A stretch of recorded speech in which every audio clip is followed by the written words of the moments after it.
First for breaking news and the best live sport. This is BBC Radio 5 Live. Your call. Qatada will be freed on bail later today after winning the latest stage of his long legal fight to avoid deportation to Jordan. Is this a triumph for the rule of law?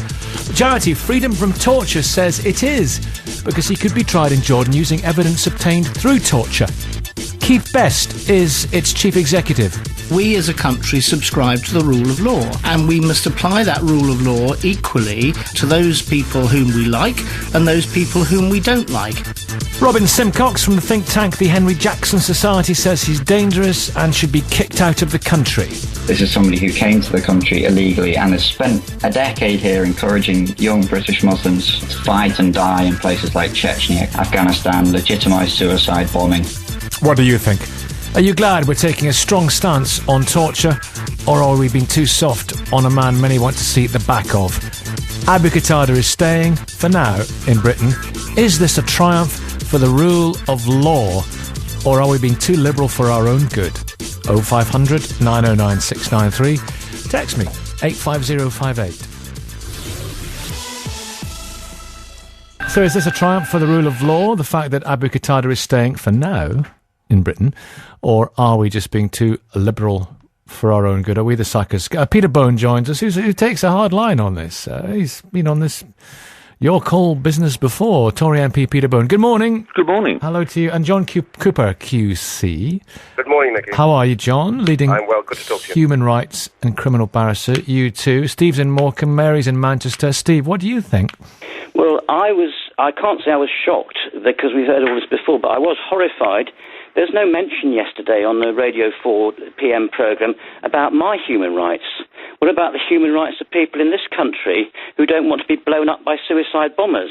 Used to work in the immigration service, didn't you? Is that Steve Moxon, yeah? No. Oh, it's not. I do beg your pardon. I thought you were someone else. Carry on. Oh, all right, never mind. Well, that's it. That's all I really wanted to say. I just think, it's all one-sided, this business of these terrorists. It's their human rights that everybody's concerned about, not the human rights of the people they want to blow up. Do you think he's a danger? Well, he's clearly a danger because he's in trouble in at least two countries. A lot of serious evidence suggesting that he is tied up with these people. Now, the problem is it's extremely difficult to get the evidence, and the human rights business is entirely devoted to stopping people from getting the information out of them by whatever means. Because I absolutely oppose torture, but there are other ways of doing it. They were stopping people from hacking phones and stopping people from hacking into people's computers and all this kind of stuff, so they could actually find something out. Our hands are tied. They have absolute ruthlessness and cynical cruelty, and we're not. This is the argument, though, Steve, isn't it? Aren't we better than that? Don't we necessarily have to rise above that sort of? We can't rise above suicide bombers. You don't rise above a suicide bomb. If it goes off, it goes off. Is he a suicide bomber? Is he encouraging suicide? I think he's somebody who organises suicide bombing. Right. Okay. That's promotes it. Mary in Manchester. How do you respond to Steve? Well, I think it's quite interesting that Steve says he absolutely opposes torture, but when it's clear that he doesn't absolutely oppose it, because one of the reasons I think the government advisors are continuously unsuccessful in securing extradition is because they come across as being a bit ambivalent about torture. And there's no real evidence to suggest that information or evidence acquired by torture is reliable. Mm-hmm. So, but what about you being opposed to suicide bombers in this country? You're not opposed to them because you want the guy to get off. No, I think, irrespective of what people have done, I'm absolutely opposed to suicide bombers, but I don't. You don't want them caught, and you don't want the guy sent way to let Mary finish. Carry on. Sorry, Mary, we didn't just catch that. There's no evidence that torture is successful in securing good evidence, good quality evidence. That's not the point at issue. The point at issue is a guy has come here from another country. Another guy has come here from another country to blow people up, and we want to send him out, and they won't let us.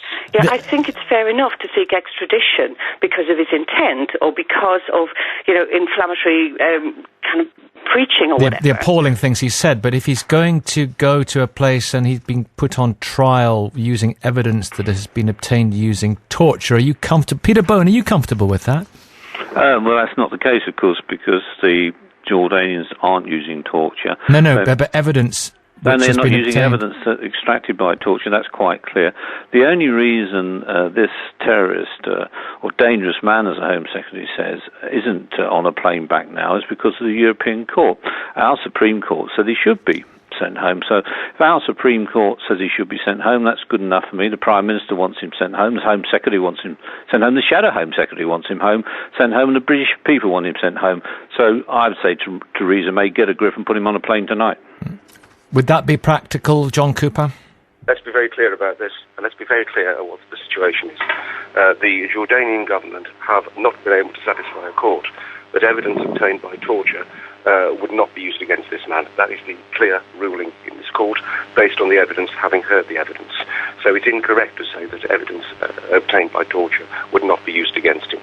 The reason this man, and I've got no time one way or the other for the appalling allegations, and I emphasise allegations against him as well. We've got to be very careful, whatever our views of this man, before we start making potentially defamatory comments. Well, we've already heard that he wants to blow us. He wants to blow us all up, John. We've already heard. I shall carry on if I can, just for a moment, as I've been listening to everyone else's eloquent contributions. I think it's very, very important indeed we just get the perspective. The ruling yesterday was not a ruling, in my view, as far as he was concerned. It was a ruling against Jordan. Jordan could not satisfy the court that evidence obtained by torture would not be used against this man. And therefore, as a country that does not in any way support the use of torture in any way, manner or form, the court had no choice but to stop his extradition.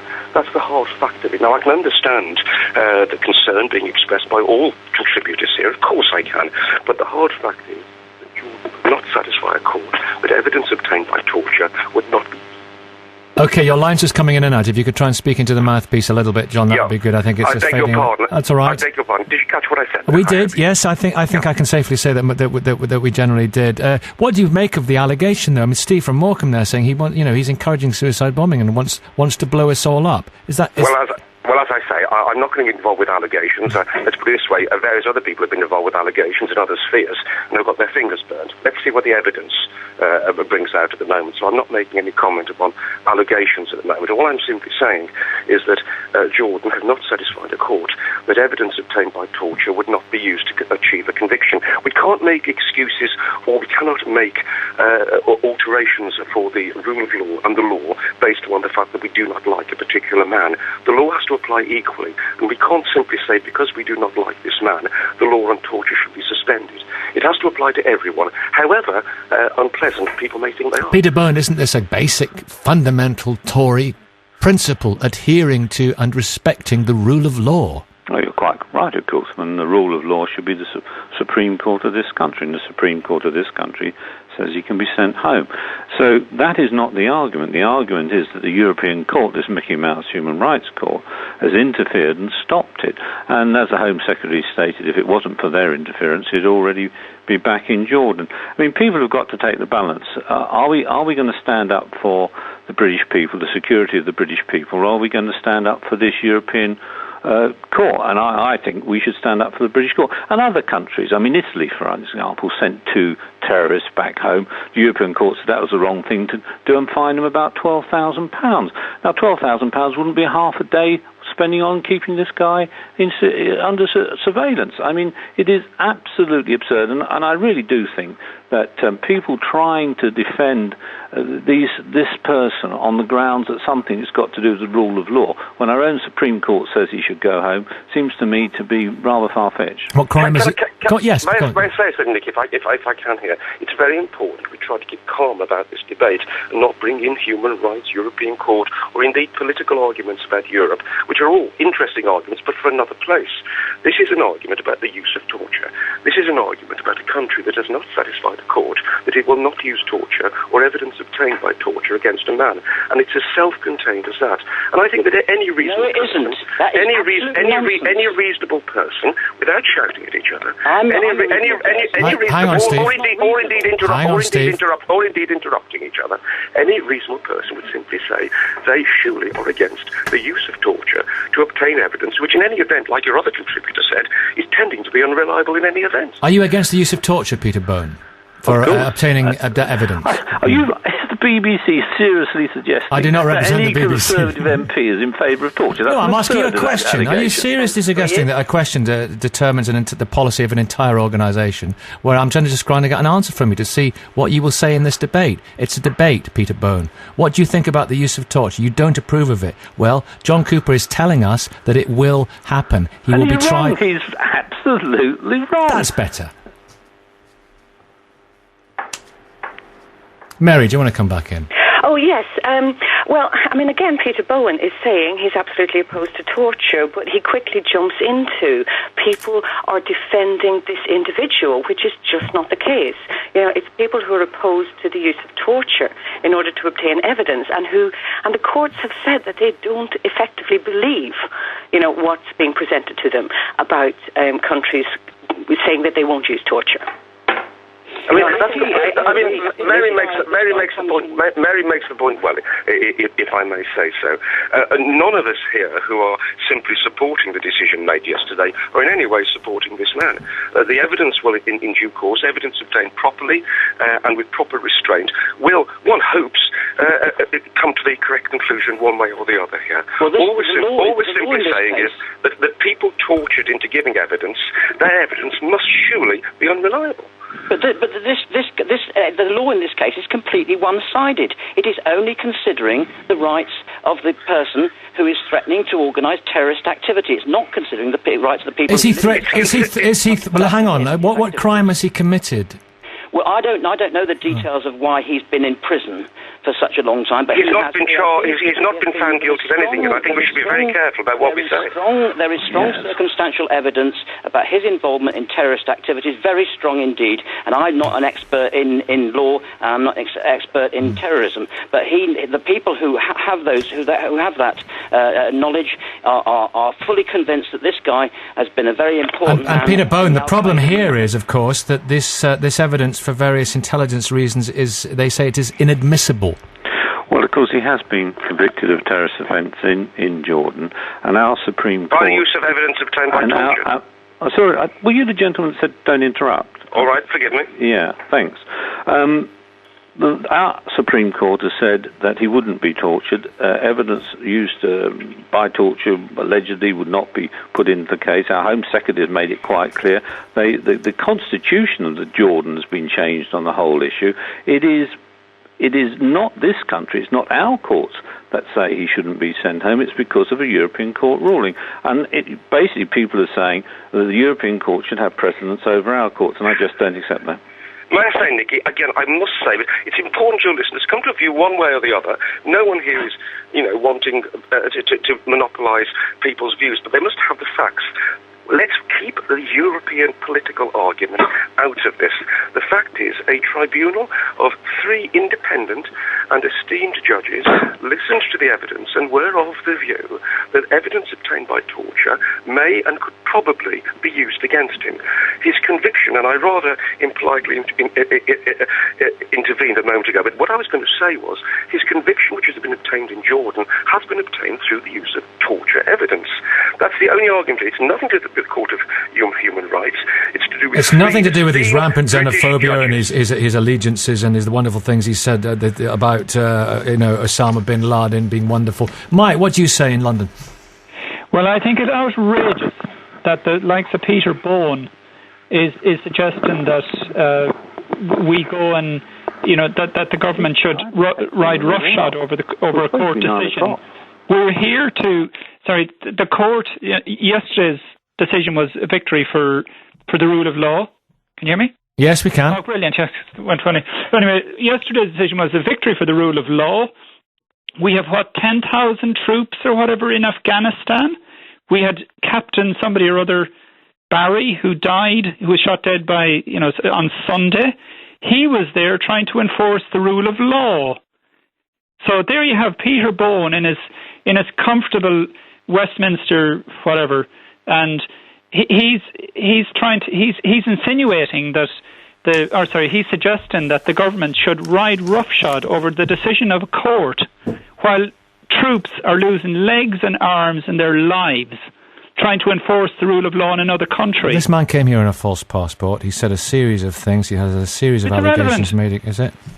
It's irrelevant. And no, by the way, if this man is so dangerous, if he has done all these things, since 1997, there's been over 300 paragraphs of new legislation passed, which cover, I believe, upwards on 500 pages of documents. Is there nothing in any of those paragraphs, sub-paragraphs, whatever, appendices, that can't be used to put this man into prison? May I say, Nicky, also, what's of concern here is the very thing that we fight for in a democracy, that is the upholding of the rule of law and protection from torture. The very things that terrorists want to take away from us, we could actually take away from ourselves by sending this man back to a country who will obtain evidence that will convict him via torture. That's the very thing the terrorists want to inflict on us, an aberration of the rule of law. We cannot allow them to do it by the back door. Thank you. It's 9:20. More of your thoughts to come. Here's Michelle. This is your call. Good morning. It is 9:22. Here is some news that's just coming in. Let me tell you this. There are calls for funding to be stopped to the Bureau of Investigative Journalism, the organisation involved in the BBC Newsnight report into child sex abuse, which wrongly implicated the former Conservative Party Treasurer, Lord McAlpine. 3 Conservative MPs have signed a Commons motion published this morning condemning what they call the appalling quality of the investigation, accusing the body of being totally discredited as a serious producer of quality journalism. The Bureau's editor, Ian Overton, has already resigned. It was a report led by the former 5 Live, Radio 4 and Newsnight presenter Angus Stickler. The MPs, led by Andrew Bridgen, call on organisations who fund the Bureau, including Oxfam, Save the Children and City University, to cut all ties and refuse to donate any more money to the body. The motion is also signed by fellow Tory MPs Philip Davis and Bob Blackman. That's just in. It's 9:23. Terry's in London. Hello, Terry. And also we welcome Fahad Ansari, who is Baba Ahmed's brother-in-law. This is another case which we'll discuss in a minute. Good morning to you. Terry, what do you want to say? Hello, Nicky. Yeah, Qatada come over here on a false passport. I'll deport him for that anyway. We should do it the French way and take the fine. Love or hate the French, when it comes to looking after their own people, they set them first. I think. Your line's just cutting out a bit, but I'm getting your gist. Yeah, like I say, he's here on a false passport. They should deport him and take the fine. Yeah, and Mark in Cumbria. We'll take Mark as well. Hi. Hi, Nicky. Morning, Mark. 2 quick points. Yeah, 2 quick points. One is that I sincerely hope that these people who are saying the law is most important, I hope it is neither them nor their loved ones who are the victims of the next wave of suicide bombings. And secondly, it seems to me that they feel the law is more important than the people that the law is designed to serve and protect. And that is my point very quickly. Well, stay there. It's good to talk to you again, Fahad. Give us a summation of your brother's case. This is very different from, obviously, Abu Qatada. Every case is very different from the other. So, your brother, born in London. Right, go on. Yeah, Barbara's case is obviously very different. He's a British born-and-raised citizen accused of a crime committed here running a website. And he spent 8 years in prison without trial because the police, rather than give the evidence they seized from his home to the Crown Prosecution Service, they passed it to the American authorities, something the CPS were unaware of until late last year. Now, for 8 years, at taxpayers' expenses and at Barbara's own liberty, he was deprived of a fair trial in his country for a crime which was essentially allegedly committed in this country. Why we had to succumb to subcontract our criminal justice system to the United States or to any other jurisdiction is beyond me. It's almost identical fact pattern to the Gary McKinnon case, where he was accused of using his computer to hack into the Pentagon. In fact, in McKinnon's case, he admitted what he did, and he was the conduct directly targeted the Americans. Now, irrespective of his explanation for what he did, the point is that in McKinnon's case, he was allowed to stay in the UK, whereas in Barbara's case, he was extradited. And there really has to be an analysis of why one man accused of committing a crime from the computer in the UK was extradited, whereas another man accused of committing a crime from a computer in the UK was not. And he was how old when he was accused of when he allegedly he was involved in these websites supporting Chechen and Afghan insurgents. How old was he at the time? It would have been in the 1990s, mid-90s, so he'd have been about 21, 22. Is he a very different man now? Well, I didn't know him back then in the 90s, but obviously anyone changes with time. 8 years in prison will change anybody. I mean, the fact that the tragedy is that, say he was prosecuted for that crime, Mickey, and convicted, he would have got probably a 7 to 10 year sentence in this country. He's already served over 16 years in this country, and now he's currently in 23-hour solitary confinement in the US. He's had compensation as well, hasn't he, from at the High Court after admission by UK anti-terrorist police they subjected him to, quote, grave abuse tantamount to torture. Is that right? Absolutely, that's correct, yeah. In the way they physically abused him, left him with 73 injuries, 2 life-threatening, and they admitted all of this in the High Court, and they compensated him accordingly. Now, I know that you say this is a triumph for the rule of law about Abu Qatada, but there could be a problem here for you, Fahad, in some people's eyes, because let's look at Abu Qatada.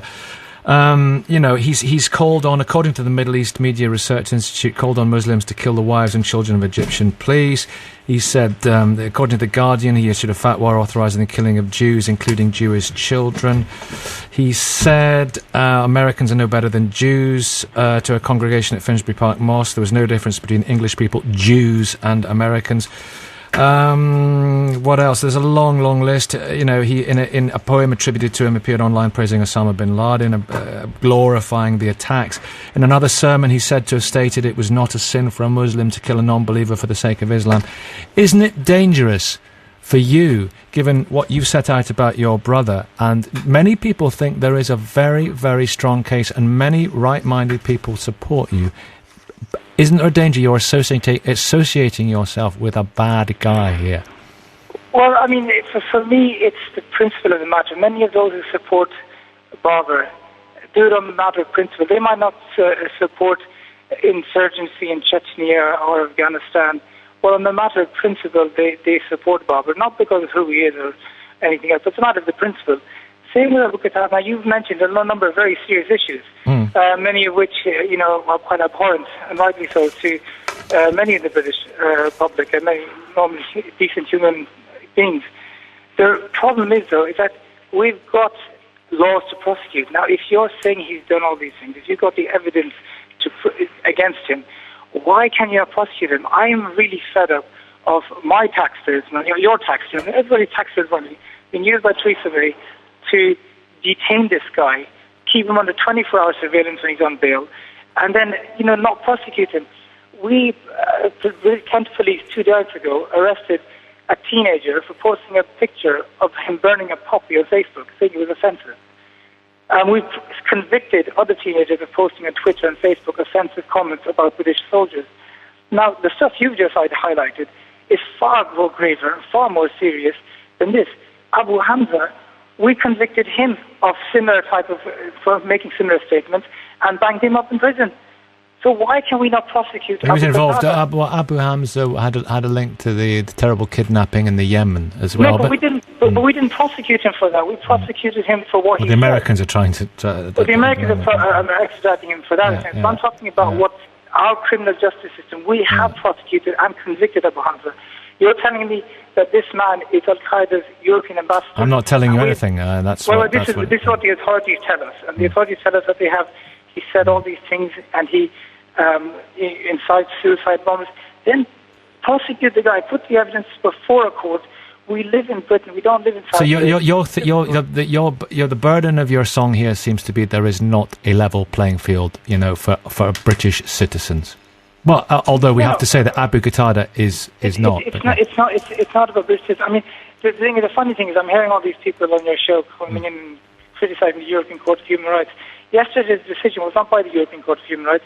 It was by the Special Immigration Appeals Court, a British court, which has access to all the intelligence against this man that, for some reason, we can't put in open court. So you're fighting secret evidence anyway in this system, where you can't actually challenge the evidence against you. And nevertheless, our British court still said he shouldn't be detained without trial. Now, I don't understand, Nicky, if you're an intelligent guy, if somebody like this, who is accused of being so closely linked to Osama bin Laden and al-Qaeda, we've had him for 10 years, and his lawyers say he hasn't been asked a single question. Okay, thank you very much for coming. Yep, thank you for coming on this morning and setting that out from your perspective, talking about your brother. Fahad Ansari, thank you.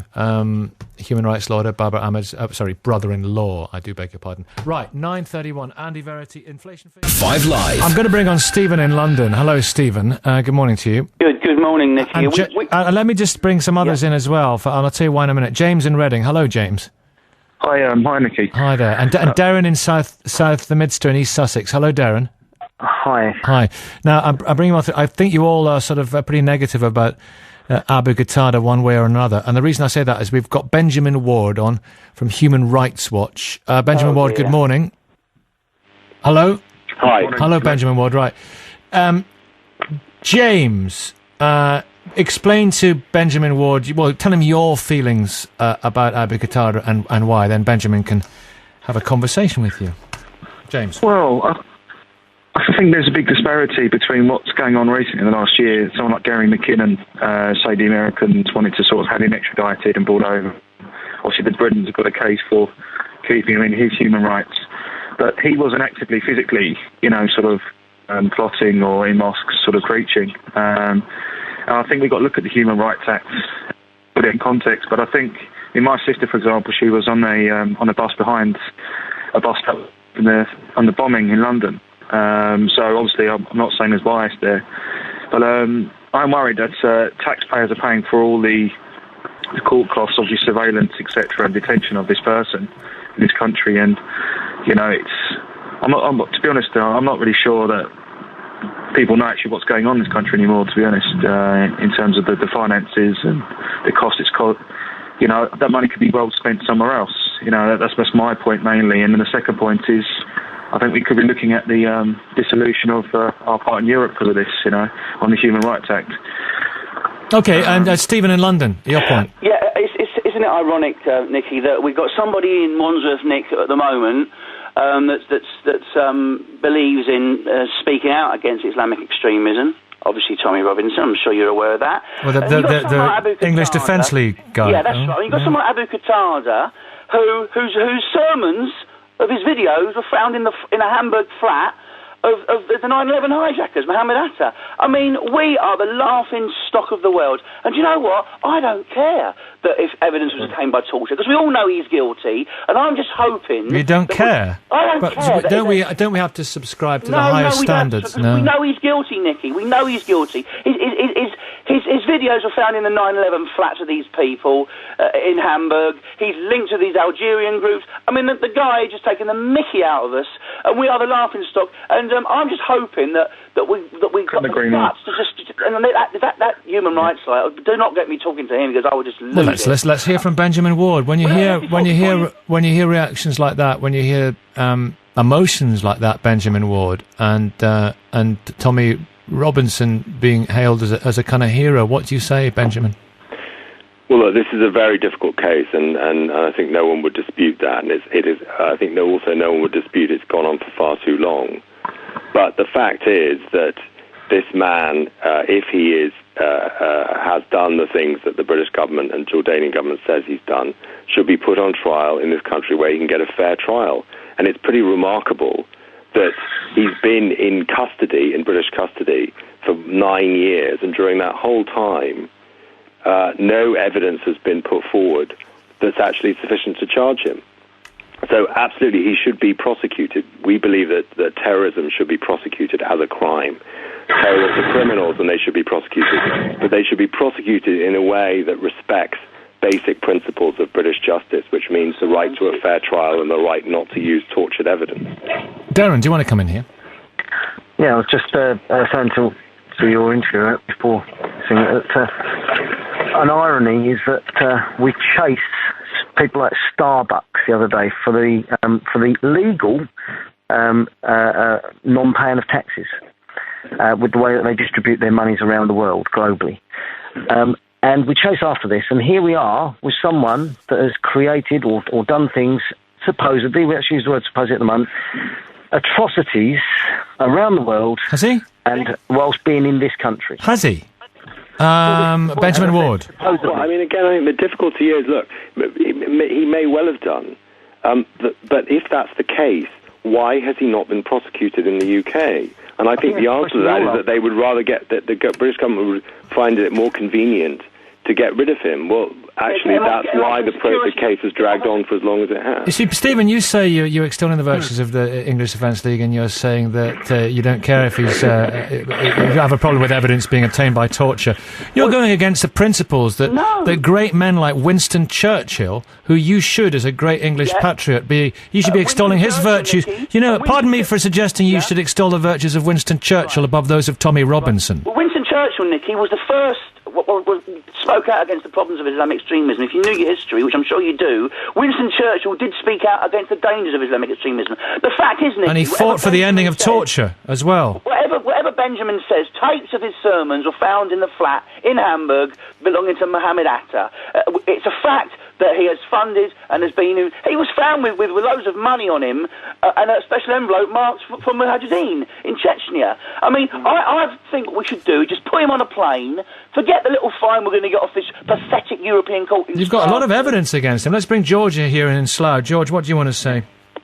Well, I want to say I'm very concerned about the casual attitude that's being taken to the principle of habeas corpus. Here we go. Here we go. Well, we have a principle. Another one uses semantics of law, not... it's not semantics of law. It's this basic element of English traditions. You should be fighting for it. If you're English Defence League, defence English traditions. Let's hear from George. The EDL should be standing up for this, as should all British people, because it's a principle that you can't just be thrown into a cell and left there. You should either be charged with a crime or set free. You should either be brought to court or let go. And for too many people, whether it's al-Qaeda or Gary McKinnon or the brother-in-law of the chap on you had before the news, we should stop just leaving people to rot in jail, and we should either charge them or let them go. And there's been a very, very casual attitude to the ancient and established principle of habeas corpus.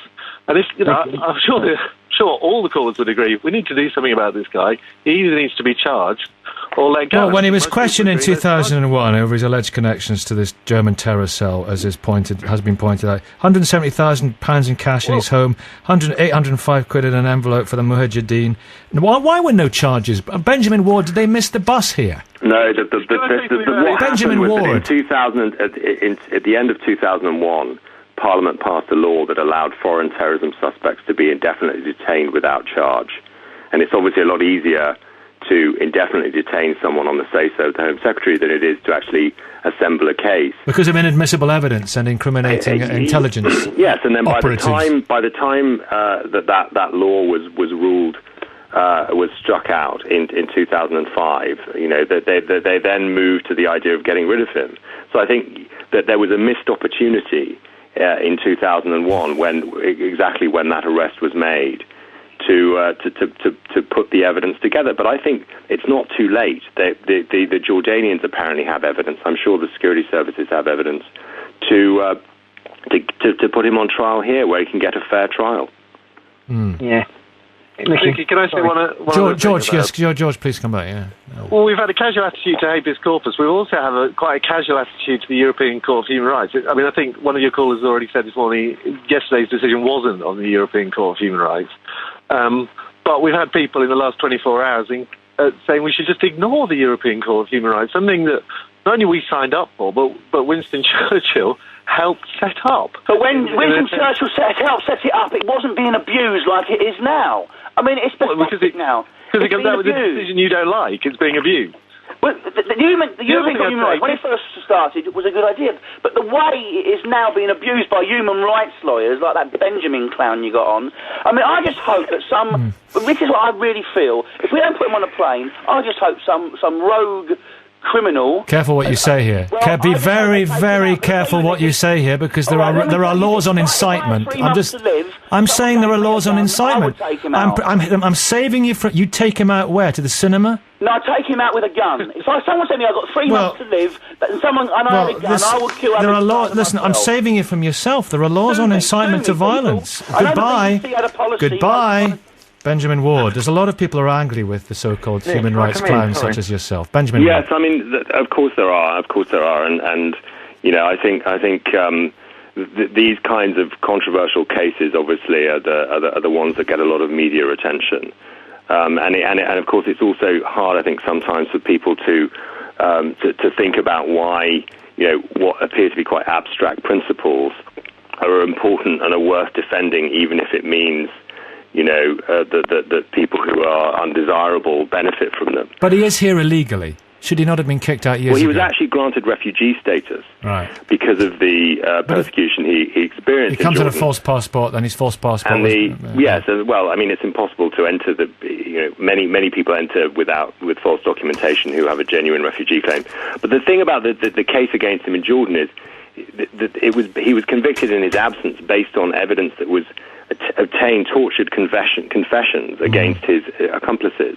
And that's exactly the risk that he will face if he gets sent back to Jordan. That's why we think it's better for him to be tried here. Nicky, sorry, can I just jump in? Darren, yeah. There is no support for what the gentleman that was cut off said, I have to say, although it must have crossed many people's minds, but it doesn't make it right. The same as anything else that is wrong. There's always a reason for it when it's happening, but we have to accept this. That's what the law's for. What I'm afraid of is currently is our legal system that we have isn't showing enough determination and enough clout within the world for it to really make a difference. And I think that's the problem. That's why we're dilly-dallying over everything that's happening with this guy Abu Hamza. Whether he's right or wrong, at the end of the day, that's what the law should actually promote. But we're not actually being allowed, really, because of all these fundamentals around the world, such as America saying we want him and Jordan saying they want them. Why can't we be a neutral country? He chose this country to, if you like, hide he knew that we were going a bit softer than everyone else. So why can't we hold a neutral court for all these other countries around the world? No one's saying he's not. Well, people are saying he's not despicable, but you know, the consensus is he's a despicable individual. But we are talking about the law. Listen, thank you, Darren. Thank you, Oliver. Thank you very much for your call. It's 9:50. We need to take some travel news. Your call. Right, I'm going to leave it to Tony and in Harrow. Hi, Tony, and Nino in Cambridge. Morning, and Andrew in London, and Sadiq in Essex. And I will only intervene if somebody's on the point of breaking the law. Andrew, on you go. Well, I was going to say, let's forget about the whole business for the moment to do with Jordan.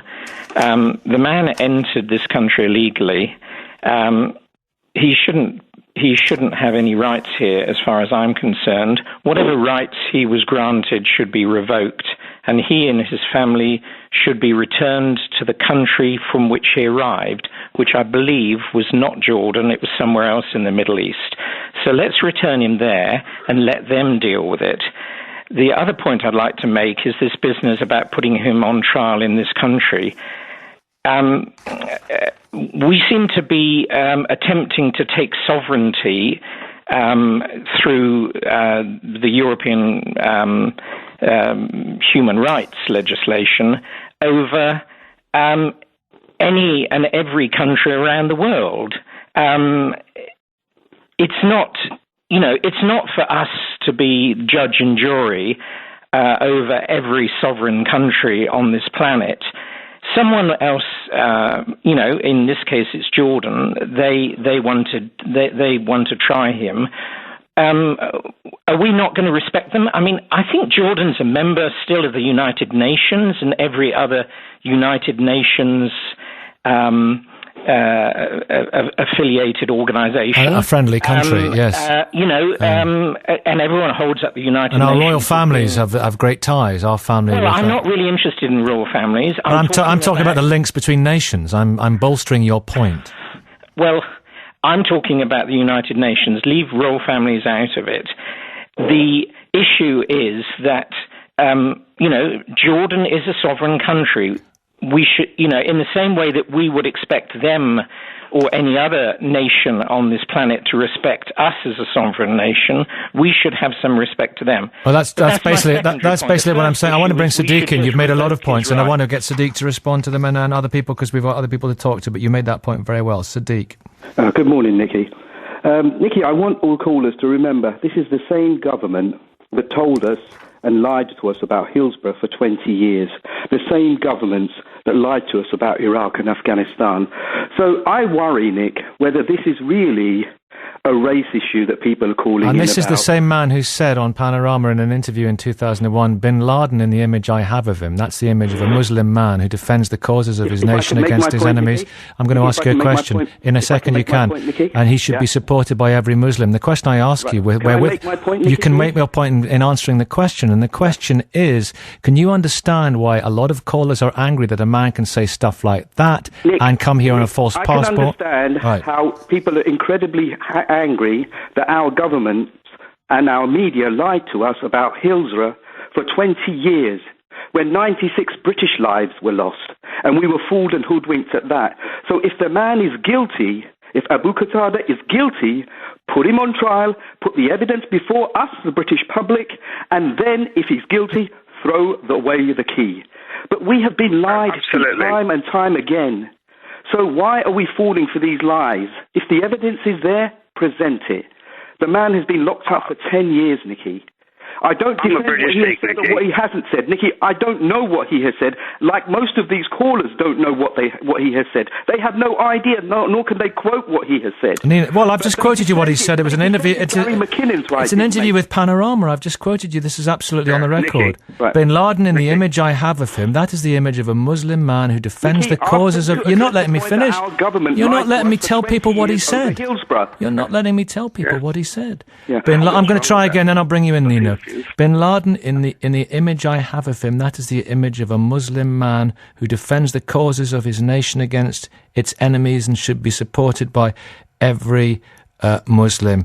Do you believe it's permissible for somebody to die in the course of jihad or war or kill themselves for this? In modern jurisprudence, these are called martyrdom operations. Most scholars agree they are permissible if they achieve the aims of Muslims by fending off Islam's enemies, or they are to resist invasion. No, I'm discussing what he said, and you said it's not on the record, and that is. Nino, good morning. Good morning. Nikki, I'm a British Sikh, and if this guy is guilty, I would love to throw the book at him. I mean, I'm not one of these namby-pamby liberals. I actually believe in the death penalty. However, unless you can prove somebody guilty in front of the court, then you can't hold them up, you can't send them away, we have to deal with them, and if he has said all these things, we need to throw the book at him, but get him in front of our great establishment, the impartial British justice You can't throw the system, book at him for saying stuff. That's the problem, can you? He's inciting violence. He's inciting violence, and that's illegal. Okay. He's inciting violence against Jews, Americans, and all sorts of people. All right. Illegal. Point taken. They should be throwing the book at him, and throwing the book at everybody else like that, instead of locking them up for 9 or 10 years in jail. Get him in front of a court, string them up. Tony in Harrow.